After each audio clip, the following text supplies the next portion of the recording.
Today I'm working on an imagined landscape that I started in one of my watercolor again classes. I've got 3 or 4 different pictures I'm looking at. What I started with first is I put down masking fluid to preserve the white of the paper.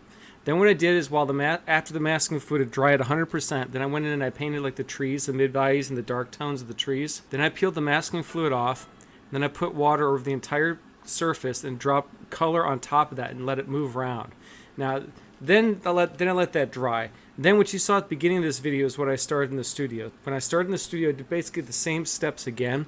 I put masking fluid down and preserved the whites in the lighter areas of the tree. Once the masking fluid was dried, what I'm doing now is I'm coming into here and using some bigger brushes. I'm doing lots of spattering. I'm doing some tree trunks. I'm spattering color down on the paper so it looks like foliage.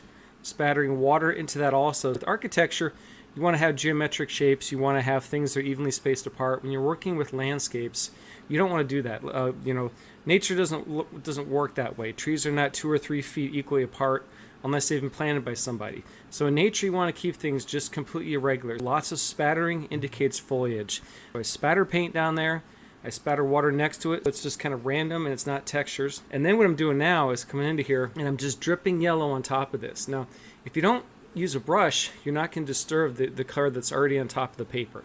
You're not going to lift off too much color, but you really can't use a brush too much. So I put that yellow on top and get this beautiful glow.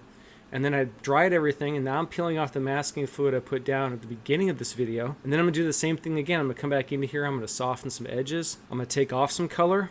I'm going to put more color down. This process is just a continuous push and pull.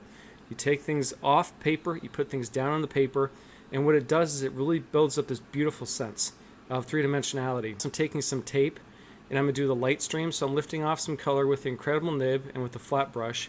And I use the tape so that my lines don't get all wonky on me. And here's the finished piece. This took, a bunch of layers, but I'm really happy with how it's turned out. It's got a beautiful glow to it, and the original and prints are available. If you enjoyed this content, please hit subscribe. I'll have more upcoming videos and tutorials soon. If you'd like to see more of my work, check out ryanfoxpainting.com. Good luck and happy painting.